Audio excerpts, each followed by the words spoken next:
हरे कृष्ण. आपल्या सर्वांचं स्वागत. आजच्या आपल्या भगवद्गीता अभ्यास वर्गामध्ये आपण चौथ्या अध्यायाची चर्चा करत आहोत आणि आतापर्यंत आपण पहिल्या 10 श्लोकांची चर्चा केलेली आहे आणि आज आपण 11 ते 15 या श्लोकांची चर्चा करणार आहोत. तर या अध्यायाच्या सुरुवातीस आपण चर्चा केली की भगवान श्रीकृष्ण अर्जुनाला सांगतात की हे ज्ञान, दिव्य योगाचं ज्ञान परंपरेमध्ये येत आहे आणि ते मी तुला देत आहे.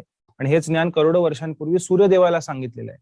तेव्हा अर्जुन प्रश्न विचारतो की तुम्ही तर माझे समवयस्क आहात आणि सूर्यदेव करोडो वर्ष तुमच्याहून वयाने मोठे आहेत, तर हे ज्ञान तुम्ही त्यांना आधी कसं दिलं? तेव्हा भगवान श्रीकृष्ण पुढच्या 6 श्लोकांमध्ये 5 ते 10 जिथे भगवान श्रीकृष्ण खूप महत्वाचे श्लोक सांगत आहेत. यदा यदा हि धर्मस्य परित्राणाय साधूनाम, त्यानंतर जन्म कर्मच मे दिव्य, म्हणजे तिथे सांगतात भगवान श्रीकृष्ण की माझं जे इथे अवतार घेणं आहे किंवा इथे अवतीर्ण होणं आहे भौतिक जगतामध्ये, ते दिव्य आहे, ते भौतिक नाही आहे, ते आध्यात्मिक स्तरावरती आहे. आणि हे जे माझं इथे प्रकट होणं, हे तत्वतः जो जाणतो व्यक्ती, तो हा जन्म झाल्यानंतर किंवा या भौतिक जगतामध्ये पुन्हा शरीर धारण करत नाही. असा व्यक्ती त्यक्त्वा देहम पुनर्जन्म नैती मामेती, असा व्यक्ती माझ्याकडे परत येईल, हे भगवान श्रीकृष्ण सांगतात.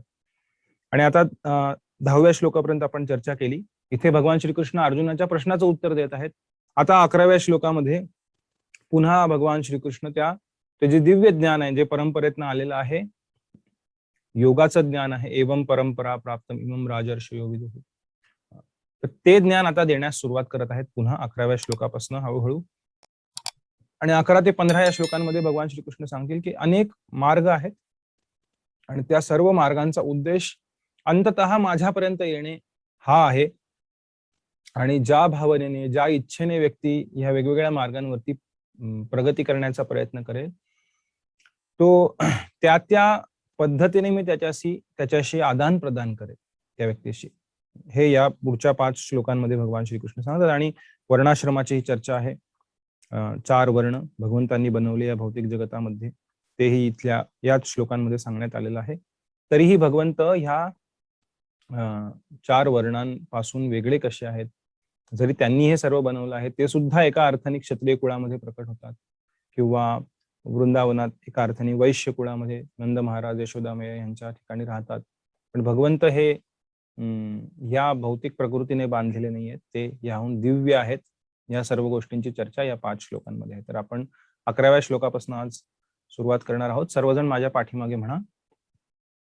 ये यथा मां प्रपद्यन्ते तांस्तथैव भजाम्यहम्, मम वर्त्मानुवर्तन्ते मनुष्याः पार्थ सर्वशः. ये यथा मां प्रपद्यन्ते, जे ज्या प्रकारे माझ्याकडे शरण येतात, जे यथा, जे ज्याप्रमाणे, मां प्रपद्यन्ते मला शरण येतात, ताम तथैव भजामि अहम त्यांना त्याचप्रमाणे, तथैव ये यथा ताम तथैव त्यांना त्याचप्रमाणे, भजामि अहम भज धातू आहे संस्कृतमध्ये. भज धातूपासून भक्ती शब्दही बनतो, भजती म्हणजे भजन करणे. पण कालांतराने त्या भजन शब्दाचा अर्थ, भजन म्हटल्यानंतर आपल्याला वाटतं टाळ घेऊन भगवंतांचं नाम जो कोणी म्हणत आहे तेच फक्त भजन आहे. नाही, भज धातूचा अर्थ संस्कृतमध्ये आहे भज सेवायाम. जर तुम्ही शब्दकोश उघडून पाहिला तर भज धातू जो आहे त्याचा अर्थ आहे सेवायाम, सेवेमध्ये रत असला पाहिजे व्यक्ती, तेव्हा ते भजन आहे, तेव्हा ते भजती जेव्हा म्हटलं आपण म्हणतो, किंवा भजा आम्ही म्हणतो आपण तेव्हा. त्यामुळे भज धातूपासूनच भक्ती शब्द बनलेला आहे. त्यामुळे अनेक वेळा आपण पाहतो शील प्रभुपाद किंवा इतरही आचार्य भक्तीची व्याख्या करताना, भक्ती म्हणजे फक्त भावना नाहीये, तर भक्ती म्हणजे डिवोशनल सर्व्हिस, भक्तिमय किंवा भावनामय सेवा, अशी त्याची व्याख्या करण्यात आलेली आहे. कारण तिथे सेवा आहे, भज धातूचा अर्थ सेवा आहे. त्यामुळे ताम तथैव भजामि, भगवंत म्हणतात मी त्याला त्याप्रमाणे सेवा करतो, किंवा मी त्याला त्याप्रमाणे फळ देतो, मी त्याच्याशी त्याप्रमाणे आदान प्रदान करतो ज्याप्रमाणे तो माझ्याकडे येईल, ज्या भावनेने माझ्याकडे येईल. मम वर्त्मानुवर्तन्ते मनुष्याः पार्थ सर्वशः. वर्त्म म्हणजे मार्ग, माझ्याच मार्गावरती सर्व लोक वेगवेगळ्या मार्गांद्वारे येत आहेत. हे भगवंत सांगत आहेत. जे ज्या भावाने मला शरण येतात त्याला अनुरूप असे फळ मी त्यांना देतो. हे पार्था, सर्वजण माझ्या मार्गाचे सर्व प्रकारे अनुसरण करतात. कारण काही जण सरळ भगवंतांना जाऊन शरण जातील डायरेक्ट, काही जण तो घास असा उलटा घालतील. म्हणजे जरी देवी देवतांची जरी पूजा एखादा व्यक्ती करत असेल तरी एका अर्थाने भगवान श्रीकृष्णाने दिलेल्या मार्गावरच तो प्रगती करत आहे. पण त्याहून श्रेष्ठ आहे की भगवंतांनाच आपण डायरेक्ट अप्रोच जर झालो, भगवंतांकडेच गेलो तर ते जास्त श्रेष्ठ आहे. हे पुढे चर्चा होईल भगवद्गीतेमध्ये. पण इथे भगवंत सांगतायत की कुठल्याही मार्गाने तुम्ही आले तरी एका अर्थाने तुम्ही मी आखून दिलेल्या मार्गावरतीच जात आहात. कारण आपण बनवू शकत नाही मार्ग, भगवंतांनी बनवलेले आहेत मार्ग सर्व. त्यामुळे आपण ज्याप्रमाणे कार्य करू त्याप्रमाणे त्या मार्गावरती आपली प्रगती होईल. आणि जर भगवंतांनी दिलेल्या मार्गावरती आपण चालत गेलो तर अंततोगत्वा भगवंतांपर्यंत पोहोचू. पण तो वेग किती ठेवायचा आणि कुठल्या सरळ मार्गाने जायचंय का आड वाटेने अवघड वाटेने जायचंय हे ज्याच्या त्याच्या इच्छेवरती आहे. हेही भगवंत पुढे सांगतील. तात्पर्य, प्रत्येक मनुष्य भगवान श्रीकृष्णांचा त्यांच्या विविध प्रकट झालेल्या रूपांमध्ये शोध करीत असतो. पुरुषोत्तम भगवान श्रीकृष्णांचा आंशिक साक्षात्कार त्यांच्या निर्विशेष ब्रह्मज्योतीमध्ये आणि परमाणू सहित सर्व गोष्टींमध्ये वास करणाऱ्या परमात्मा रूपामध्ये होतो. 3 साक्षात्कार आहेत, ब्रह्मज्योती, परमात्मा आणि भगवान. परंतु श्रीकृष्णांचा पूर्ण साक्षात्कार केवळ त्यांच्या अनन्य भक्तांनाच होतो. यामुळे श्रीकृष्णच प्रत्येकाच्या साक्षात्काराचे ध्येय आहे आणि याप्रमाणे ज्याची श्रीकृष्णांना प्राप्त करावयाची जशी इच्छा आहे त्याप्रमाणे तो मनुष्य संतुष्ट होत असतो. दिव्य आध्यात्मिक जगतातही श्रीकृष्ण हे आपल्या अनन्य भक्ताच्या इच्छेनुसार दिव्य भावामध्येच आदान प्रदान करतात. एखाद्या भक्ताला श्रीकृष्ण आपले सर्वश्रेष्ठ एकमेव स्वामी असावेत अशी इच्छा असते, दुसऱ्याला ते आपले खास मित्र असावेत अशी इच्छा असते आणि दुसऱ्याला ते आपला पुत्र असावेत अशी इच्छा असते, तर आणखी दुसऱ्याला ते आपले प्रियकर असावेत अशी इच्छा असते. श्रीकृष्ण सर्व भक्तांना त्यांच्या आपल्यावरील प्रेमाच्या उत्कटतेनुसार अनुरूप असे फळ देतात. भौतिक जगतातही भावनांचे हेच आदान प्रदान चालते आणि भगवंतही त्याचप्रमाणे विविध प्रकारच्या पूजकांच्या इच्छेनुसार त्यांना समान रीतीने फल प्रदान करतात. तसं आध्यात्मिक जगतातही वेगवेगळे भक्त आहेत, वेगवेगळ्या रसामध्ये वेगवेगळ्या भावनेमध्ये भगवंतांशी त्यांचा संबंध आहे. त्यामुळे प्रत्येक जण वैयक्तिक आहे. Everyone is individual. इथे आपण त्या भावनांना शून्य करून कुठल्या तरी गोष्टीत विलीन होऊन अस्तित्व नष्ट करायच्या गोष्टी करू शकत नाही. कारण ती दिव्यता आणि तो वैयक्तिकता, इंडिव्हिज्युअलिटी जी आहे प्रत्येकाची, प्रत्येक जीवात्मा हा एक व्यक्ती आहे आणि त्याची एक वैयक्तिक भावना आहे, त्याची एक वैयक्तिक चॉईस आहे, त्याची एक वैयक्तिक विचार करण्याची पद्धत आहे, त्याची एक वैयक्तिक भगवंतांशी असलेलं नातेसंबंध आहे. तर त्याप्रमाणे त्या वैयक्तिक नातेसंबंधामध्ये भगवंत त्याच्याशी आदान प्रदान करतात. इथे कुठे असा सरळ सोट एक ब्लॉक असा नाही आहे, जी आजकालची समाजाची मनोवृत्ती झालेली आहे की एक सिस्टीम, सगळं सिस्टीम मध्ये नाही. सिस्टीम नाही, सिस्टीम असावी ऍडमिनिस्ट्रेशनसाठी लागते, आयोजनासाठी, पण त्या सिस्टीमद्वारे वैयक्तिकता नष्ट नाही झाली पाहिजे व्यक्तीची. प्रत्येकाचा जो एक काय म्हणता येईल त्याला, प्रत्येक व्यक्तीचा एक छान शब्द आहे, एनिवेज आठवत नाहीये.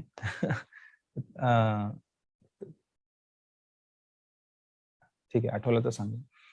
तर त्याची जी एक क्रिएटिव्हिटी आहे किंवा त्याची एक इच्छा आहे त्यानुसार भगवंत पर्सनल डीलिंग करतात प्रत्येक व्यक्तीशी, हे या श्लोकात भगवंत सांगत आहेत. विशुद्ध भक्त या ठिकाणी तसेच दिव्य धामामध्येही, या ठिकाणी म्हणजे भौतिक जगतात आणि दिव्य धामामध्ये भगवंतांशी वैयक्तिक सहवास करतात. अभिव्यक्ती आहे प्रत्येकाची एक, जी दाबून नाही ठेवली पाहिजे. प्रत्येकाकडे एक इन्स्पिरेशन आहे, एक अभिव्यक्ती आहे, ज्याद्वारे तो भगवंतांशी संबंध प्रस्थापित करू इच्छितो. तर त्याचा आदर भगवंतही करतात. त्या इच्छेप्रमाणे भगवंत त्या व्यक्तीशी त्यांचं आदान प्रदान करतील. विशुद्ध भक्त, जे शुद्ध भक्त आहेत, विशेष शुद्ध भक्त आहेत, ते या ठिकाणी या भौतिक जगतात तसेच दिव्य धामामध्येही भगवंतांशी वैयक्तिक सहवास करतात व साक्षात त्यांची सेवा करू शकतात. आणि याप्रमाणे विशुद्ध भक्त भगवंतांच्या प्रेममयी सेवेद्वारे दिव्य आनंद प्राप्त करतात.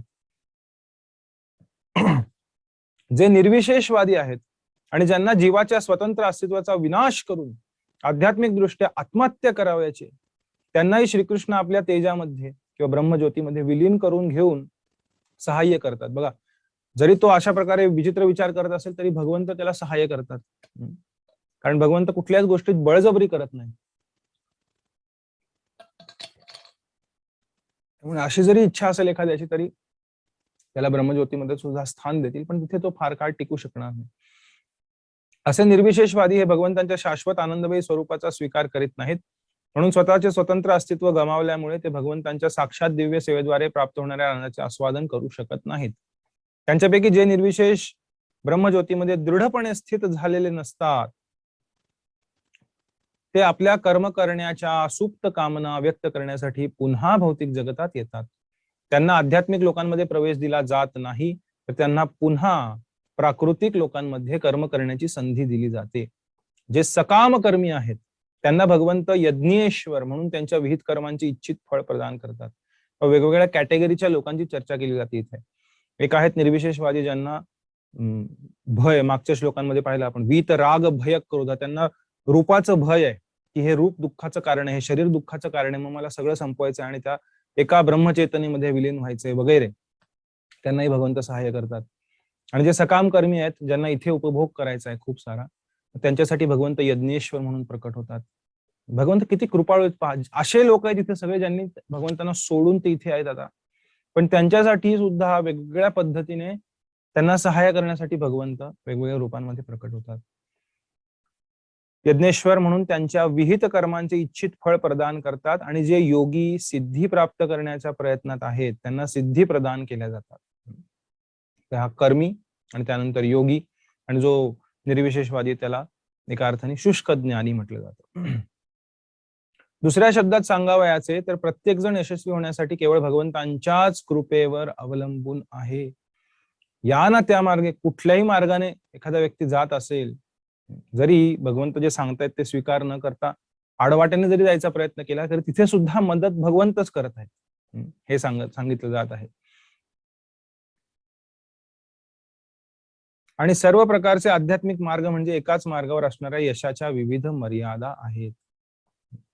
तो हळूहळू त्या मार्गावरनं खाचा खळगा त्या धक्का खाऊन परत तो योग्य मार्गावरती येईल आणि भगवंतांचं शरण ग्रहण करेल, पण त्याला वेळ लागेल, खूप वेळ लागेल. त्यामुळे एका शुद्ध भक्ताची कृपा झाली तर व्यक्ती सरळ सोट या भक्ती मार्गावर लागून भगवत धामाला परत जाऊ शकतो. पण जर एखादा त्या अशा आडवाटेने जायच्या धडपडीमध्ये गुरफटला गेला तर त्याला अनेक जन्म लागू शकतात या निर्णयापर्यंत यायला की भगवंतांची अनन्य भक्ती, शुद्ध भक्ती हा जीवाच्या खऱ्या आनंदाचा मार्ग आहे. म्हणून श्रीमद भागवतात दुसऱ्या स्कंधात सांगितल्याप्रमाणे जोपर्यंत व्यक्ती कृष्ण भावनेच्या परमोच्च परिपूर्ण अवस्थेप्रत येत नाही तोपर्यंत तिथे सर्वच प्रयत्न अपूर्ण राहतात.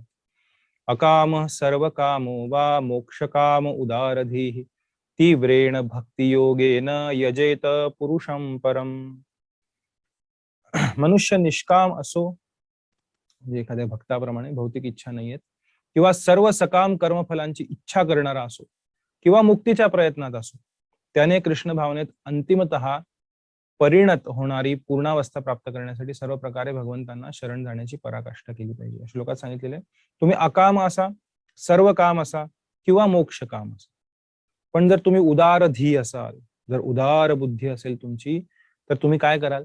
तीव्रेण भक्तियोगेन, तीव्र भक्तियोगाद्वारे यजेत पुरुषं परम, परम पुरुष भगवान विष्णू, भगवान श्रीकृष्ण यांना शरण जाल, यांची भक्ती कराल. यजेत पुरुषं परम. तर या 11व्या श्लोकात भगवंतांनी सांगितलं की सर्व मार्गांद्वारे व्यक्ती माझ्यापर्यंत येण्याचाच प्रयत्न करत आहे आणि मीच त्याला मदत करत आहे सर्व मार्गांवरती. आणि अशा प्रकारे त्याची जी इच्छा आहे त्याप्रमाणे भगवंत त्याची इच्छा पूर्ण करतील.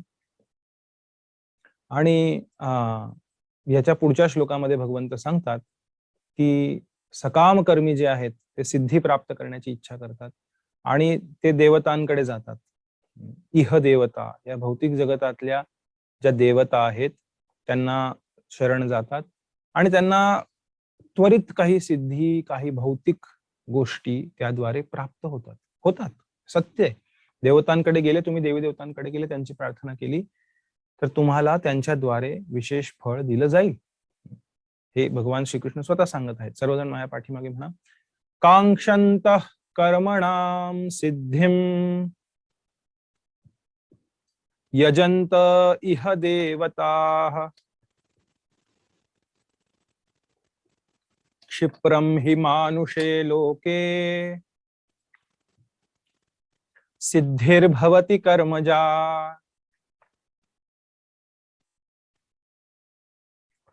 कांक्षन्तः म्हणजे जे इच्छा करणारे आहेत. कशाची इच्छा करणारे? कर्मणाम सिद्धिम, त्यांच्या सकाम कर्मांपासून सिद्धी, त्याची परिपूर्णता, त्यापासून काही भौतिक इच्छा, त्यांची आकांक्षा करणारे कांक्षन्तः जे आहेत ते काय करतात? यजन्ते इह देवता. यजन्ते म्हणजे पूजा करतात.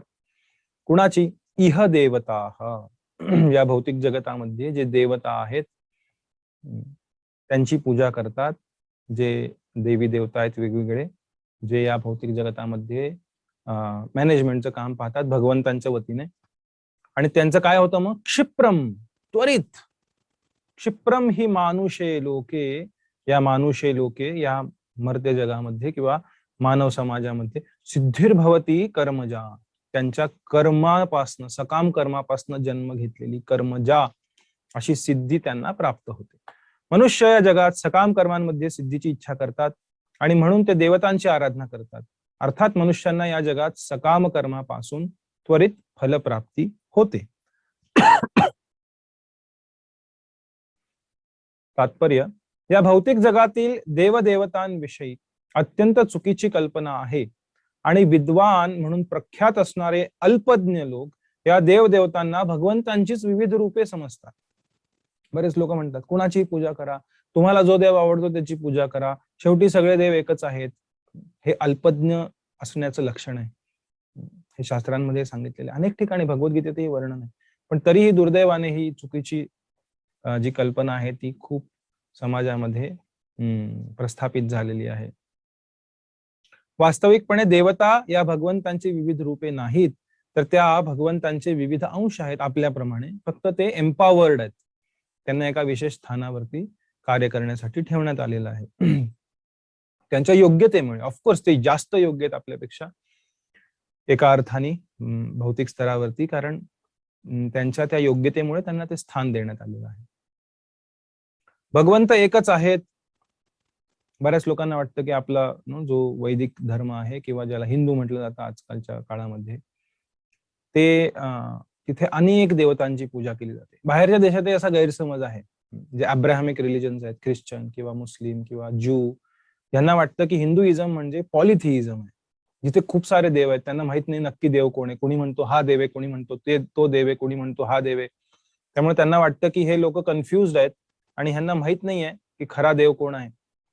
पण जे वैदिक सनातन धर्म आहे तो सुद्धा पॉलिथिइझम नाहीये. It's monotheism. God is one. देव एक आहे. पण याचा अर्थ असा नाही की बाकीचे भगवंतांद्वारे एका स्थितीमध्ये त्यांना ठेवण्यात आलेले इतर असू शकत नाहीत आणि तेच भगवंत वेगळ्या रूपात प्रकट होऊ शकत नाहीत. ही चुकीची समजूत आहे. तुम्ही भगवंतांना लिमिट करताय. म्हणजे देशाचा एक पंतप्रधान आहे म्हणजे फक्त एकच व्यक्ती असला पाहिजे. अरे असं शक्य नाहीये. तो पंतप्रधान, त्याच्यासोबत इतरही मंत्री असतील, त्याची एक सिस्टीम असेल, त्याची ऍडमिनिस्ट्रेटिव्ह सिस्टीम असेल, IAS त्याचे IAS ऑफिसर्स असतील, त्याच्या खाली विविध जे राज्यांचे मुख्यमंत्री आहेत ते त्याच्या आज्ञेनुसार कार्य करतील. एक सिस्टीम आहे. हा, पण कार्य करणारा, डिसिजन घेणारा एक व्यक्ती आहे, तो प्रधानमंत्री आहे किंवा पंतप्रधान आहे देशाचा. तर अशा पद्धतीने जेव्हा आपण पाहतो तेव्हा आपल्याला समजेल की हे तर भौतिक स्तरावरती एक उदाहरण देण्यासाठी, पण भगवंतांची दिव्य शक्ती सुद्धा यामध्ये आहे. ते भगवंत एक आहेत पण ते वेगवेगळ्या त्यांच्या विस्तारांमध्ये, अवतारांमध्ये प्रकट होतात, की त्यांची दिव्य शक्ती आहे. जसं भगवान श्रीकृष्ण वेगवेगळे अवतार घेतात, मत्स्य, कूर्म, वराह, नरसिंह, श्रीराम आदी वेगवेगळ्या अवतारांमध्ये भगवंत प्रकट होतात. त्यांचे पुरुष अवतार आहेत, लीला अवतार आहेत, युगा अवतार आहेत. आणि त्याशिवाय प्रत्येक ब्रह्मांडामध्ये तिथलं कामकाज पाहण्यासाठी त्यांचेच अंश जे जीवात्मे आहेत वेगवेगळे, त्यांना विशेष शक्ती प्रदान करून, जसं ब्रह्मदेव झाले, इंद्र, चंद्र, वरुण, वायू आदी, त्यांना त्या ब्रह्मांडाचं कामकाज करण्यासाठी तिथे नियुक्त करतात भगवंत. ह्याचा अर्थ देव अनेक झाले असा नाहीये. भगवंत एकच आहेत, पण ते त्यांच्या वेगवेगळ्या विस्तारामध्ये ते कार्य करतात, त्यांच्या वेगवेगळ्या शक्तींद्वारे. हे दुर्दैवाने समजलं जात नाही लोकांद्वारे. भगवंत एकच आहेत आणि अंश अनेक आहेत. वेद सांगतात की नित्यो नित्यानाम चेतनश्चेतनानाम एको बहुनाम यो विदधाती कामान. एको बहुनाम, एक आहे जो बहुनाम सर्वांची विदधाती कामान, त्यांच्या इच्छांप्रमाणे त्यांना फळ प्रदान करतो. भगवंत एकच आहेत. ईश्वरः परमः कृष्णः, श्रीकृष्णच परमेश्वर आहेत आणि देवतांना भौतिक जगाचे व्यवस्थापन करण्याकरता शक्ती प्रदान करण्यात आली आहे. आणि आपल्या ब्रह्मांडामध्ये काही देवता आहेत, असे करोडो ब्रह्मांड आहेत. करोडो ब्रह्मांडात करोडो ब्रह्मदेव आहेत, करोडो इंद्र, चंद्र, वरुण, वायू आदी, आणि तिथे काही वेगवेगळे असतील, अजून माहिती नाही आपल्याला. आपल्याला आपल्या ब्रह्मांडापुरतच ज्ञानशास्त्रांमध्ये देण्यात आलेलं आहे. तर भौतिक जगताचं व्यवस्थापन करण्याकरिता शक्ती प्रदान करण्यात आलेली आहे. या देवता म्हणजे विविध मर्यादेपर्यंत प्राप्त भौतिक शक्तींनी युक्त असे जीव आहेत. देवता कधीही नारायण, श्री विष्णू किंवा श्रीकृष्ण यांच्या बरोबरीच्या असूच शकत नाहीत. भगवंत आणि देवता एकाच पातळीवर आहेत असे जो मानतो त्याला नास्तिक किंवा पाखंडी म्हटले जाते. ब्रह्मा म्हणजे ब्रह्मदेव आणि शिव यांच्यासारख्या महान देवतांचीही तुलना भगवंतांशी करता येत नाही. म्हटलेलं आहे की यस्तु नारायणम देवम ब्रह्म रुद्रादि दैवतम समत्वेन च वीक्षेत स पाषंडी भवे ध्रुवम. असा व्यक्ती जो या देवी देवतांना भगवंतांसमान पाहतो तो स पाखंडी भवे ध्रुवम, तो त्याला पाखंडी म्हणण्यात आलेला आहे. ब्रह्मा आणि शिव यांच्यासारख्या महान देवतांची तुलना भगवंतांची करता येत नाही. वस्तुतः ब्रह्मा आणि शिवासारख्या देवता भगवंतांची आराधना करतात. शिव विरिंची न्यूतम. तरीही आश्चर्याची गोष्ट आहे की परमेश्वर म्हणजे सामान्य मनुष्यच आहे किंवा परमेश्वर पशुरूपधारी आहे, अँथ्रोपोमॉर्फिझम किंवा झूमॉर्फिझम अशा गैरसमजुतीमुळे मूर्ख लोक पुष्कळ मानव नेत्यांची पूजा करतात. तुम्ही श्रीकृष्णांची करतो का? आम्ही या नेत्याची पूजा करतो, या पॉलिटिशियनची करतो. तुम्ही भगवान रामचंद्रांची पूजा करता का? आम्ही या व्यापाऱ्याची, जो महान पैसेवाला आहे त्याची पूजा करतो. त्यांना वाटतं की भगवान श्रीकृष्ण सुद्धा कोणीतरी एक महान व्यक्ती होते 5000 वर्षापूर्वी. देव सगळ्यांनी त्यांना देव म्हणून आता प्रचलित केलेला आहे. भगवान रामचंद्र, अनेक थेरीज निघतात अशा की हे कुणीतरी प्रसिद्ध व्यक्ती होते, कुणीतरी राम नावाचा व्यक्ती होता आणि कुणीतरी रावण नावाचा व्यक्ती होता, आणि मग त्याची पत्नीचं त्याने अपहरण केलं आणि मग त्याने त्याला जाऊन मारलं, आणि मग कुणीतरी कवी निर्माण झाले, वाल्मिकी, आणि त्यांनी त्याला तिखट मसाला मिरची लावून काहीतरी एक रामायण नावाचं एक काव्य लिहिलं. अशा प्रकारे अनेक जे दुर्दैवाने नास्तिकतावादी लोक आहेत, जे कन्फ्यूज झालेले आहेत त्यांच्या जीवनामध्ये, ते अनेक अशा प्रकारच्या थेरीज प्रकट करतात.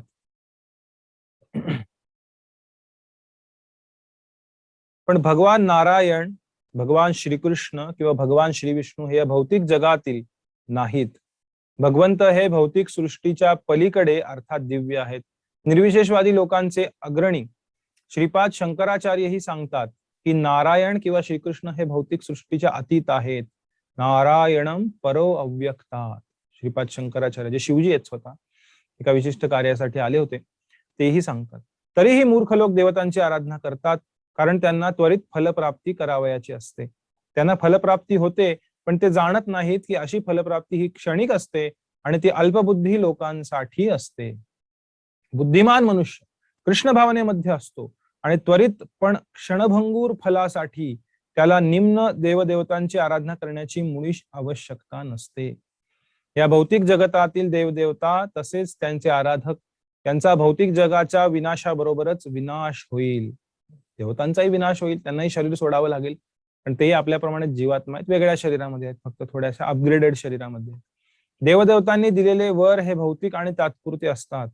भौतिक जगत आणि देवदेवता व त्यांचे आराधक असणारे निवासी हे ब्रह्मांड रूपी महासागरातील बुडबुडे आहेत. तरी या जगामध्ये मानव समाज हा भूमीची मालकी, कुटुंब आणि उपभोग्य पदार्थ यासारख्या क्षणभंगूर भौतिक ऐश्वर्य प्राप्तीसाठी वेडा झालेला आहे. अशा तात्पुरत्या गोष्टी प्राप्त करण्यासाठी लोक हे देवदेवता किंवा मानवी समाजातील शक्तिशाली मनुष्याची पूजा करतात. देवदेवताची पूजा करतील किंवा या जगातील एखादा शक्तिशाली मनुष्य असेल, कोणी व्यापारी असेल, कोणी पॉलिटिशियन असेल, त्याची पूजा करतात.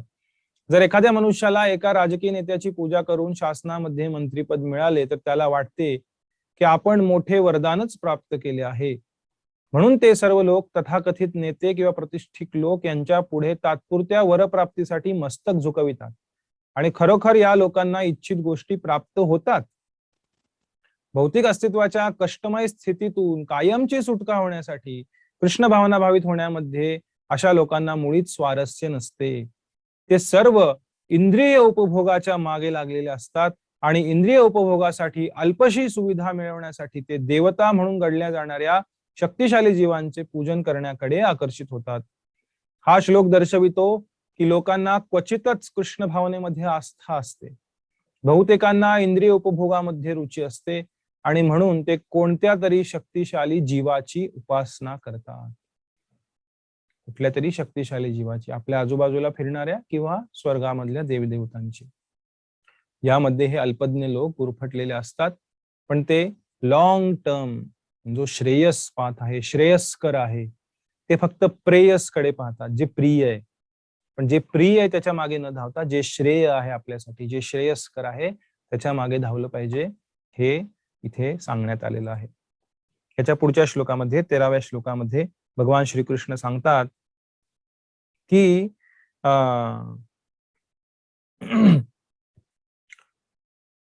ज्या ज्ञानाद्वारे एखादा व्यक्ती मुक्त होतो किंवा भक्तीद्वारे मुक्त होतो, पण कर्माद्वारे तो अडकला जातो या भौतिक जगतामध्ये कर्म केल्याने.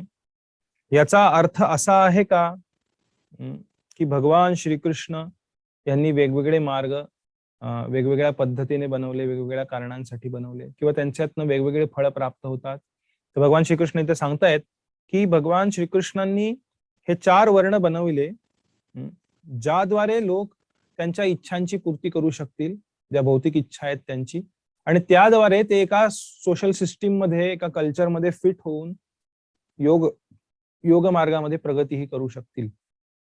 पण जरी मी हे बनवलं असलं तरी मी त्याच्यामध्ये बांधला गेलेलो नाहीये.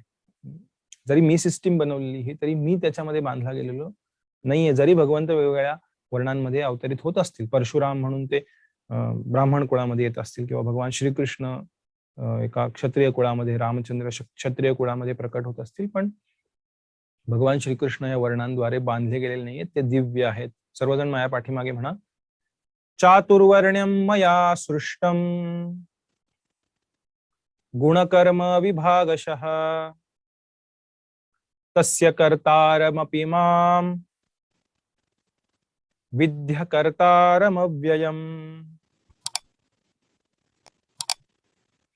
चातुर्वर्ण्यम ही जी समाज व्यवस्था आहे, मानवी समाजाचे 4 विभाग आहेत, ब्राह्मण, क्षत्रिय, वैश्य, शूद्र.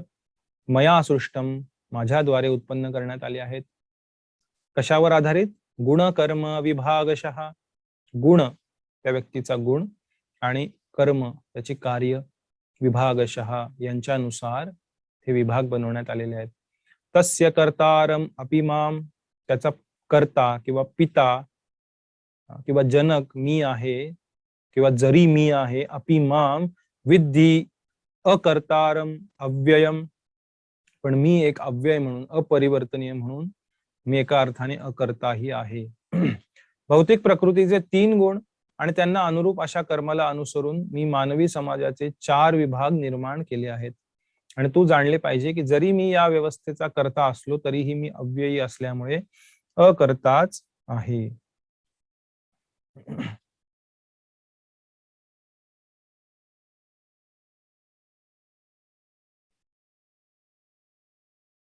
तात्पर्य, प्रत्येक गोष्टींचे सृष्टा भगवंत आहेत, म्हणजे निर्माते भगवंत आहेत. सर्व गोष्टींचा त्यांच्यापासून उगम होतो, सर्व गोष्टींचे पालन त्यांच्याकडून होते आणि प्रलयानंतर सर्व गोष्टी त्यांच्यामध्येच समावल्या जातात. म्हणूनच भगवंत सामाजिक व्यवस्थेच्या 4 वर्णांचे उत्पत्ती करता आहेत. 4 वर्णांचा आरंभ बुद्धिमान मनुष्यांच्या विभागापासून होतो आणि या वर्गाला पारिभाषिक शब्दात ब्राह्मण म्हटले जाते, कारण ते सत्वगुणामध्ये स्थित असतात. त्यानंतरचा वर्ग हा प्रशासकीय वर्ग आहे व त्यांना पारिभाषिक शब्दात क्षत्रिय म्हटले जाते, कारण ते रजोगुणामध्ये स्थित असतात. व्यापारी लोक, ज्यांना वैश्य म्हटले जाते, ते रजोगुण आणि तमोगुण यांच्या मिश्रणामध्ये स्थित असतात आणि शूद्र किंवा कामगार वर्ग हा तमोगुणामध्ये स्थित असतो. भगवान श्रीकृष्णांनी जरी समाज व्यवस्थेच्या 4 वर्णांची निर्मिती केली असली तरी ते यापैकी कोणत्याही वर्णामध्ये येत नाहीत, कारण बद्ध जीवांच्या एका वर्गाने बनलेल्या मानव समाजातील बद्ध जीवाप्रमाणे भगवान श्रीकृष्ण नाहीत. मानवी समाज हा इतर पशु समाजाप्रमाणेच आहे, परंतु मनुष्यांना पशु स्तरावरून उन्नत करण्यासाठी उपयुक्त वर्णाची निर्मिती भगवंतांद्वारे करण्यात आली आहे. म्हणजे वर्णाश्रम जेव्हा पालन करायला लागतो व्यक्ती, तेव्हा तो पशु स्तरावरून उठून मनुष्य बनतो, जेणेकरून कृष्ण भावनेचा पद्धतशीर विकास होऊ शकेल. ही एक सपोर्ट सिस्टीम आहे आध्यात्मिक प्रगती करण्यासाठी. ते तुमचं फायनल डेस्टिनेशन नाहीये, एखादा ब्राह्मण आहे किंवा क्षत्रिय वैश्य शूद्र. ही एक तात्पुरती त्या सिस्टीम मध्ये त्याच्या पुढील आध्यात्मिक प्रगतीसाठी त्याला एक सामाजिक कुशनिंग, एक सपोर्ट सिस्टीम त्या वर्णाश्रमामध्ये द्वारे देण्यात आलेली आहे. एखाद्या विशिष्ट मनुष्याची कर्म करण्याची प्रवृत्ती ही त्याने प्राप्त केलेल्या गुणानुसार ठरविली जाते. भौतिक प्रकृतीच्या विविध गुणांना अनुसरून असणाऱ्या अशा जीवनाच्या लक्षणांचे वर्णन या ग्रंथाच्या 18व्या अध्यायामध्ये करण्यात आलेले आहे. 18व्या अध्यायामध्ये विस्तृत वर्णन आहे, त्याची आपण नंतर चर्चा करूया. कृष्ण भावना भावित मनुष्य हा ब्राह्मणाहून श्रेष्ठ असतो. जरी गुणांनी ब्राह्मण असलेल्या व्यक्तीला ब्रह्म किंवा परमसत्याबद्दल ज्ञान असणे आवश्यक आहे, तरी त्यांच्यापैकी बरेच जण भगवान श्रीकृष्णांच्या केवळ निर्विशेष ब्रह्मज्योतीचाच आश्रय घेतात. पण जो ब्राह्मणाच्या मर्यादित ज्ञानापलीकडे जातो आणि पुरुषोत्तम भगवान श्रीकृष्णांचे ज्ञान प्राप्त करतो, तो कृष्ण भावना भावित मनुष्य किंवा दुसऱ्या शब्दात सांगावयाचे तर वैष्णव बनतो. कृष्ण भावनेमध्ये श्रीकृष्णांची सर्वविध विस्तारित रूपे, उदाहरणार्थ राम, नरसिंह, वराह इत्यादी त्यांचे ज्ञान समाविष्ट असते. ज्याप्रमाणे श्रीकृष्ण हे मानवी समाजाच्या या 4 वर्णांच्या पलीकडे आहेत, त्याचप्रमाणे कृष्ण भावना भावित मनुष्य ही मानवी समाजाच्या सर्व विभागांच्या अतीत असतो, मग ते विभाग जाती जमाती राष्ट्र किंवा योनींचे असोत. त्यामुळे एखादा व्यक्ती जर भगवान श्रीकृष्णांचा भक्त असेल, वैष्णव असेल, विष्णू भक्त असेल, तर तो व्यक्ती ह्या सर्व मानवी समाजाच्या ज्या सिस्टीम आहेत चातुर्वर्णाच्या त्याच्या पलीकडे आहे. एखाद्या वैष्णवाला, भगवत भक्ताला त्याच्या जातीनुसार, त्याच्या कुळानुसार, त्याच्या राष्ट्रानुसार किंवा जमातीनुसार पाहणे हा महाभयंकर अपराध आहे. शास्त्रामध्ये सांगण्यात आलेलं आहे की गुरुषु नरमती वैष्णवे जाती बुद्धी. वैष्णवामध्ये जाती बुद्धी, हा ब्राह्मण वैष्णव, हा क्षत्रिय वैष्णव, हा वैश्य वैष्णव, हा शूद्र वैष्णव, हा भारतीय वैष्णव, हा अमेरिकी वैष्णव. अशा प्रकारे वैष्णवांची गणना करणे, भगवत भक्तांची गणना करणे हे खूप चुकीचं आहे, हे शास्त्रांमध्ये सांगण्यात आलेलं आहे. कारण तो ह्या सर्व गोष्टी या देहावरती अवलंबून आहेत, की तो कुठल्या कुळामध्ये जन्मलेला आहे, त्याच्या त्वचेचा रंग काय आहे, त्याची भाषा कुठली, त्याचा देश कुठला आहे. पण तर तो भगवंतांचे शरण घेत असेल तर असा व्यक्ती ह्या सर्व गोष्टींच्या पलीकडे गेलाय, कारण तो शरीराच्या स्तरावरती नाहीये, तो आत्म्याच्या स्तरावरती कार्य करत आहे. आता भगवंतांशी दिव्य संबंध प्रस्थापित झालेला आहे, तो ह्या सर्व गोष्टींच्या बाहेर पडलेला आहे. आता पुन्हा त्याला त्या गोष्टींमध्ये पाहणं हे एका हे अल्पज्ञानाचं लक्षण आहे. अशा प्रकारे पाहिलं नाही पाहिजे.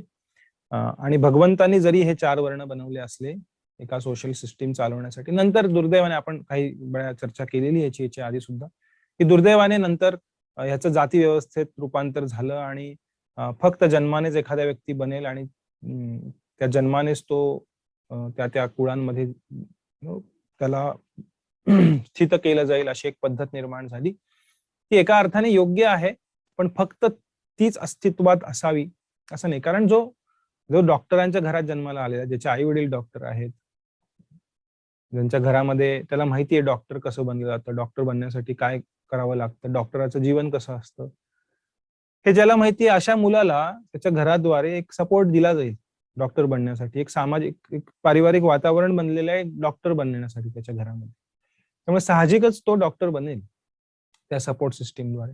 पण जर त्याने इंजिनिअरिंग बनायचं ठरवलं तर तो बनू शकतो. ह्याला मनाई नाहीये. हे शास्त्रांमध्ये देण्यात आलेलं आहे.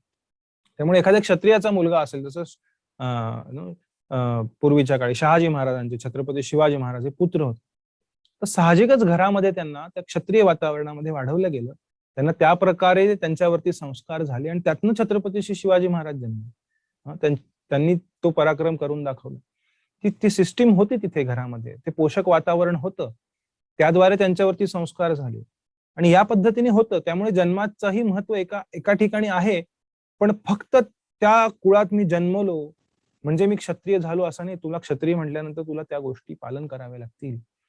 नुसतं शिवाजी महाराज की जय म्हणून मी क्षत्रिय बनत नाही किंवा गळ्यात एक जानवं घालून मी ब्राह्मण बनत नाही, हे आपण समजलं पाहिजे. कारण तिथे गुण आणि कर्म ह्या दोन्ही गोष्टी असल्या पाहिजेत. पण त्या व्यक्तीला ती सपोर्ट सिस्टीम साहजिकच दिली जायची. त्यामुळे पूर्वीच्या काळी 90%, 95%, 99% ह्या पद्धतीने वैदिक काळामध्ये सुद्धा ती सिस्टीम दिली जायची. पण त्याच्यामध्ये उच्च नीच हा भाव नव्हता.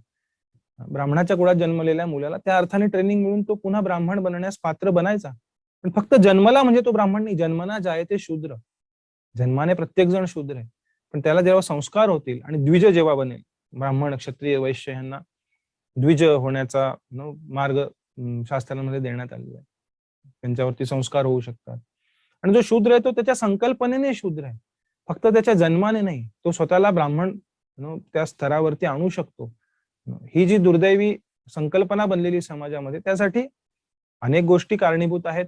एका अर्थी काही ब्राह्मणही जे पूर्वीच्या काळामध्ये जे अशा जाती व्यवस्थेला पोषण करू लागले आणि स्वतःच्या उच्चतेमुळे घमेंड त्यांच्या मनामध्ये निर्माण झाले. अनेक कारण आहेत. त्याला इतिहासाला आपण जर उघडून पाहिलं तर खूप दुर्दैवी कारणांमुळे अशा पण कलियुग आहे, अशा गोष्टी अजून घडत जाणार, वाढत जाणार. पण ह्याचा अर्थ सिस्टीमच नको समाजामध्ये, ही गोष्ट चुकीची आहे, ज्याद्वारे समाजामध्ये एका अर्थाने अराजकता होऊ शकते. कारण आजही आपण पाहिलं तर कुठल्याही आयटी कंपनीमध्ये किंवा मोठ्या बिझनेस इंडस्ट्रीमध्ये, कुठल्या कारखान्यामध्ये हे 4 स्तर आहेत, प्रत्येक ठिकाणी आहेत. वेगवेगळ्या डिपार्टमेंटमध्ये काम करणारे लोक आहेत, त्यांच्यासाठी वेगवेगळ्या सुविधा आहेत. आपण असं नाही म्हणू शकत की आयटी कंपनीमध्ये दरवाजावर जो सिक्युरिटी व्यक्ती उभा आहे त्याच्यासाठी का एसीचं ऑफिस नाही, त्याच्यासाठी का कुशन चेअर नाही, त्याच्यासाठी का मर्सिडीज कार नाही त्याला घरनं आणण्यासाठी नाही. तो त्याच्या योग्यतेने तिथे जे कार्य करत आहे त्याप्रमाणे त्याला ट्रीटमेंट दिली जाते. आता तो या कुळात जन्माला म्हणून त्याला तसं आहे का नाही. तो त्या स्तरावरती, त्या योग्यतेवरती त्याला ती सुविधा दिली गेलेली आहे. आणि जो मॅनेजर आहे, एमडी आहे कंपनीचा, त्याच्यासाठी मोठं ऑफिस आहे, एसी लावलेलं ऑफिस आहे, बाहेर वेटिंग रूम आहे, लोक त्याला भेटायला येतात, तो कुशन चेअर वरती बसलेला आहे, पण तो त्या लेवलचं कार्यही करत आहे ना. तर या पद्धतीने आता तुम्ही ह्याला हे जाती व्यवस्थेप्रमाणेच आहे का अर्थाने. तुम्ही म्हणाल अरे ह्याला अशी सुविधा का दिली, त्याला तशी सुविधा का दिली. तर याचप्रमाणे जाती व्यवस्थेबद्दल आहे जे चुकीची संकल्पना तयार झालेली आहे. तर या अर्थाने भगवंतांनी ही सिस्टीम बनवली. त्याचा मूळ उद्देश आहे ह्याचा भगवंतांची भक्ती करणं किंवा आध्यात्मिक मार्गामध्ये प्रगती करणं. हे अंतिम ध्येय किंवा अंतिम गंतव्य स्थान नाहीये की मी ब्राह्मण, मी क्षत्रिय, मी वैश्य किंवा मी शूद्र. तर ही एक सपोर्ट सिस्टीम आहे ज्याद्वारे अंततोगत्वा, जसं इथं लिहिलंय प्रभुपादांनी की वैष्णव आहे त्याला त्या विभागांमध्ये पाहिलं नाही पाहिजे. तो दिव्य स्तरावरती आहे भगवंतांचा भक्त आणि त्या दिव्य स्तरावरती तो प्रगती करत आहे. त्यामुळे त्या योग्य अर्थाने या गोष्टी समजून घेतल्या पाहिजे. आपण एक अख्खा सेमिनार करू शकतो या वर्ण व्यवस्थेवरती जी भगवंतांनी बनवलेली आहे. तर आपण पुढच्या श्लोकाला जाऊ. 14 आणि 15 अजून 2 श्लोक याची चर्चा करायची. आणि इथे भगवंत सांगत आहेत 14व्या श्लोकामध्ये की जरी भगवंत, अर्जुनाच्या मनात प्रश्न येईल की भगवंत तुम्ही पण वर्णामध्ये, क्षत्रिय वर्णामध्ये प्रकट झाले, तुम्ही सुद्धा यादव कुळामध्ये प्रकट झाले, तुम्ही सुद्धा वैश्य कुळामध्ये वाढले नंदबाबा आणि यशोदा मैयाच्या, पण भगवंत सांगतात की नाही नाही नाही, जरी मी हे बनवले असले तरी मी ह्याच्यामध्ये नाहीये, मी ह्याच्या पलीकडे आहे हे भगवंत सांगतात. सर्वजण म्हणा श्लोक 14वा. नमाम कर्माणि लिंपन्ति न मे कर्म फले स्पृहा इति माम योऽभिजानाति कर्मभिर्न स बध्यते.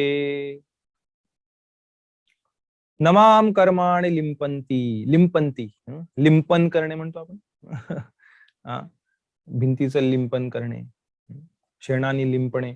तर असे कर्म मला येऊन चिकटत नाहीत, मला बद्ध करत नाहीत कर्म. नमाम कर्माणि लिंपन्ति नमे कर्म फले स्पृहा. आणि त्या कर्माद्वारे प्राप्त होणाऱ्या भौतिक कर्म फळामध्ये सुद्धा माझी स्पृहा नाहीये, मला त्याच्यामध्ये काही इच्छा नाहीये.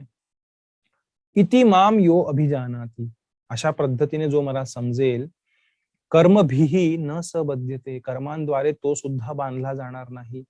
जो अशा पद्धतीने मला समजेल, दिव्य स्तरावरती मी जो स्थित आहे, ते दिव्य स्तर जर माझा समजला एखाद्या व्यक्तीला, तर तो व्यक्तीही कर्माद्वारे बांधला जाणार नाही. बघा, फक्त भगवंतांना असं समजलं आपण की दिव्य स्तरावर आहेत, तर त्या ज्ञानाद्वारे, त्या भगवंतांप्रती असलेल्या प्रेमाद्वारे व्यक्ती कर्मबंधनातून मुक्त होऊन जाईल. मग भगवंत कसे कर्मबंधनात असू शकतात? काही लोक, मूर्ख लोक म्हणतात की भगवान श्रीकृष्णांनी एवढं मोठं युद्ध घडवलं आणि रासलीला केली, इतरांच्या पत्नींसोबत भगवंतांनी रासलीला केली, रासक्रीडा केली, आता भगवंत नरक लोकामध्ये आहेत. भगवान श्रीकृष्णांनाच नरकामध्ये पाठवतात काही लोक. तर हे खूप उथळपणाचं एक लक्षण आहे, अशा लोकांच्या उथळ ज्ञानाचं लक्षण आहे. त्यांनी कधी समजून घेण्याचा प्रयत्नच नाही केला की वैदिक साहित्य, भगवद्गीता, श्रीमद भागवत काय शिकवत आहे. तर त्या श्लोकाचं भाषांतर. कोणत्याही कर्माने मी बद्ध होत नाही, तसेच मला कर्मफलाची आकांक्षाही नाही. जो माझ्याबद्दल हे सत्य जाणतो, माझ्याबद्दलचे हे सत्य जाणतो, तो सुद्धा कर्मफलांनी बद्ध होत नाही. तात्पर्य, भौतिक जगतातही घटनाबद्ध नियम आहेत, पण या नियमांद्वारे आपल्याला कळून येते की राजा कोणताही प्रमाद करू शकत नाही किंवा तो राष्ट्र नियमांच्या अधीन नाही. त्याप्रमाणे भगवंत जरी भौतिक जगताचे सृष्टा असले तरी ते भौतिक जगताच्या कार्यामुळे प्रभावित होत नाहीत. ते सृष्टीची निर्मिती करून सृष्टीपासून अलिप्त राहतात. तर प्राकृतिक साधनांवर स्वामित्व गाजवण्याच्या आपल्या प्रवृत्तीमुळे जीव हे भौतिक कार्याच्या कर्मफलातच गुंतून राहतात. एखाद्या संस्थेचा मालक आपल्या कर्मचाऱ्यांच्या योग्य अथवा अयोग्य कार्याला जबाबदार नसून कर्मचारी हे स्वतःच जबाबदार असतात. लोक म्हणतात भगवंतांनी आम्हाला इथं का टाकलं भौतिक जगतामध्ये. त्यात योग्य अयोग्य कार्याला भगवंत जबाबदार नाही आहेत, आपण जबाबदार आहोत. कर्मचारी स्वतः जबाबदार असतात, तो कंपनीचा मालक जबाबदार नसतो. जीव आपल्या इंद्रिय तृप्तीच्या विशिष्ट कार्यांमध्ये मग्न असतात आणि ही कार्य भगवंतांनी नेमलेली नसतात. अधिकाधिक इंद्रिय तृप्तीसाठी जीव या जगतातील कर्मांमध्ये मग्न असतात आणि त्यांना मृत्यूनंतर स्वर्गीय सुखाची अभिलाषा असते. भगवंत स्वतःमध्येच पूर्ण असल्यामुळे त्यांना तथाकथित स्वर्गीय सुखाचे मुळीच आकर्षण नसते. स्वर्गलोकातील देवदेवता म्हणजे भगवंतांनी आपल्या सेवेमध्ये नेमलेले सेवक आहेत. कर्मचारी ज्याप्रमाणे खालच्या प्रतीच्या सुखाची अपेक्षा करतात, त्याप्रमाणे मालक काही खालच्या प्रतीच्या सुखाची अपेक्षा करू शकत नाही. भगवंत हे भौतिक कर्म आणि कर्मफलांपासून अलिप्त आहेत. उदाहरणार्थ, पावसाशिवाय जरी विविध प्रकारच्या वनस्पती वाढण्याची शक्यता नसली तरी पृथ्वीवर उगवणाऱ्या विविध प्रकारच्या वनस्पतींसाठी पाऊस जबाबदार नसतो. या वस्तुस्थितीची पुष्टी वैदिक स्मृतीमध्ये पुढील प्रमाणे करण्यात आली आहे. निमित्त मात्रमेवासौ सृज्यानां सर्गकर्मणि प्रधान कारणीभूता यतो वै सृज्य शक्तयः. भौतिक सृष्टीमध्ये भगवंत हेच परम कारण आहेत. निमित्त मात्र कारण म्हणजे ही भौतिक प्रकृती आहे ज्याद्वारे प्रकट विश्व दृष्टीगोचर झाली आहे. तरी भगवंत परम कारण असले, भगवंत असं म्हटलं जातं शास्त्रामध्ये की एक झाडाचं पानही भगवंतांच्या इच्छेशिवाय हलू शकत नाही. मग लोक म्हणतात हे वाईट घडलं ते भगवंतांनी घडवलं. एखादा व्यक्ती म्हणतो मी एखादं वाईट कार्य करत आहे माझ्या जीवनामध्ये, तेही भगवंतांनी घडवलं नाही. भगवंत हे परम कारण आहेत, ही इज अल्टिमेट कॉज. पण ह्याचा अर्थ मी जे कार्य करतोय त्याच्यासाठी भगवंत जबाबदार नाही. जसं पावसाचं उदाहरण दिलंय, पाऊस तुमच्या शेतावर पडणार आहे, पण शेतातनं काय उगवेल ह्याच्यासाठी तुम्ही पावसाला दोष नाही देऊ शकत. तुम्ही जर योग्य बीज तिथं टाकलं असेल शेतामध्ये तर ते झाड उगवेल, चांगली शेती होईल. तुम्ही जर व्यवस्थित बीजारोपण केलं नसेल तर तिथे तण उगवेल फक्त. तुम्ही पावसाला जबाबदार नाही धरू शकत की तण उगवलं नाही. तुमच्या कार्यानुसार ते प्राप्त झालेलं आहे, पण पावसाशिवाय तुम्ही उगवू शकत नाही. कारण पाऊस हा एक त्याच्यासाठी खूप महत्वाचा त्याच्यामध्ये कार्यभाग आहे. त्याचप्रमाणे भगवंतांची सँक्शन, भगवंतांची त्याच्यासाठी दिलेली परवानगी ह्याशिवाय कार्य घडू शकत नाही. पण ह्याचा अर्थ ते भगवंतांनी घडवलेत असा नाहीये. त्याच्यासाठी प्रत्येक व्यक्ती त्याच्या कार्यासाठी जबाबदार आहे. सृष्ट प्राणी मात्र विविध प्रकारचे आहेत. उदाहरणार्थ देवता, मनुष्य, प्राणी आणि निम्न स्तरावरील पशु इत्यादी हे सर्व आपल्या गतकाळातील बऱ्या वाईट कर्मफलांच्या अधीन आहेत. त्याला प्रारब्ध म्हटलं जातं. अशा कार्यांसाठी भगवंत केवळ योग्य त्या सुविधा आणि प्रकृतीच्या गुणांचे नियमन उपलब्ध करून देतात. पण भगवंत त्यांच्या भूतकाळातील किंवा वर्तमान काळातील कर्मांना जबाबदार नसतात. वेदांत सूत्रामध्ये याला पुष्टी देण्यात आलेली आहे. वैषम्य नैर्घृण्ये न सापेक्षत्वात. भगवंत कोणत्याही जीवाबद्दल कधीही पक्षपाती नसतात. जीव स्वतःच्या कर्मासाठी स्वतः जबाबदार असतात. भगवंत त्यांना भौतिक प्रकृती म्हणजेच बहिरंगा शक्तीच्या माध्यमाद्वारे केवळ सुविधा उपलब्ध करून देतात. ज्याला या कर्माच्या नियमांची गहनता पूर्णपणे ज्ञात आहे तो आपल्या कर्मफलांनी बद्ध होत नाही.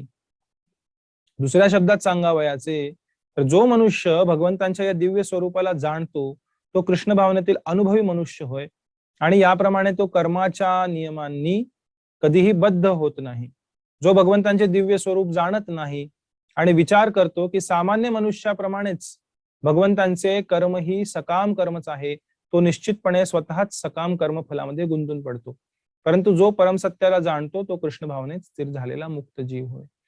तर हे जो जाणतो की भगवंत ह्या सर्व गोष्टींच्या पलीकडे आहेत, आणि जेव्हा मी भगवंतांशी संबंध प्रस्थापित करेल भक्ती मार्गाद्वारे, हरे कृष्ण महामंत्राच्या जपाद्वारे, हरिनामाच्या जपाद्वारे, गीता भागवत अध्ययनाद्वारे, भगवंतांबद्दल श्रवण करून, भगवंतांचा प्रसाद ग्रहण करून, भगवंतांच्या कीर्तनामध्ये सहभागी होऊन, भगवंतांच्या धामाला भेट देऊन, अशा विविध मार्गांद्वारे नवविधा भक्तीमध्ये जेव्हा मी लागेल भगवंतांच्या, तेव्हा मी त्या दिव्य व्यक्तीच्या, दिव्य परमपुरुषाच्या संपर्कात येतोय, तेव्हा मीही या गोष्टींपासून अलिप्त होत जाईन. तेव्हा अशा व्यक्तीलाही कर्म बांधणार नाहीत. कारण कर्म कधी बांधतील? जेव्हा तुम्ही या भौतिक जगतातील इच्छा करताल तेव्हा ते कर्म आपल्याला बांधतील, आपल्याला आपण त्याद्वारे बांधले जाऊ. पण जेव्हा आपण भगवंतांसारख्या शुद्ध, दिव्य, आध्यात्मिक परमपुरुषाच्या संपर्कात येऊ तेव्हा साहजिकपणे ही सर्व कर्मफळं गळून पडतील आणि या कर्मफळांमध्ये व्यक्ती अडकणार नाही, जी आपल्या या भौतिक जगतातल्या पुढच्या वाटचालीसाठी कारणीभूत आहेत. तर यातनं व्यक्ती मुक्त होईल जेव्हा जो भगवंतांना जाणेल की भगवंत अशा दिव्य स्तरावरती आहेत. याच्या आधीच्या 9व्या श्लोकामध्ये सांगितलं, जन्म कर्मच मे दिव्यम एवं यो वेत्ती तत्वतः त्यक्त्वा देहम पुनर्जन्म नैति. आणि या श्लोकामध्ये भगवंत हे सांगतात, इति माम योभिजानाति कर्मभिर न सबध्यते. अशा प्रकारे जो मला जाणतो त्यालाही कर्म बांधून ठेवत नाहीत. त्यामुळे भगवंतांना योग्य पद्धतीने समजणं हे गरजेचं आहे, आणि म्हणून परंपरा महत्वाची आहे, जी सुरुवातीला सांगतायत भगवंत की परंपरेमध्ये हे ज्ञान समजणं खूप महत्वाचं आहे. नाहीतर आपण अशीच चूक करून बसू, जसे ते मूर्ख लोक म्हणतात की भगवान श्रीकृष्ण नरकामध्ये गेलेले कारण त्यांनी युद्ध घडवून आणलं आणि त्यांनी अशा प्रकारे कार्य केली. तर हे खूप दुर्दैवी लक्षण आहे. म्हणून परंपरेमध्ये ज्ञान घेणं, प्राप्त करणं हे खूप महत्वाचं आहे, ज्याद्वारे आपण भगवंतांच्या खऱ्या स्वरूपाला, त्यांच्या खऱ्या स्थितीला जाणू शकू. आजचा शेवटचा श्लोक, 15वा श्लोक. सर्वजण माझ्या पाठीमागे म्हणा. एवं ज्ञात्वा कृतं कर्म पूर्वैरपि मुमुक्षुभिः कुरु कर्मैव तस्मात् त्वं पूर्वतरं कृतं.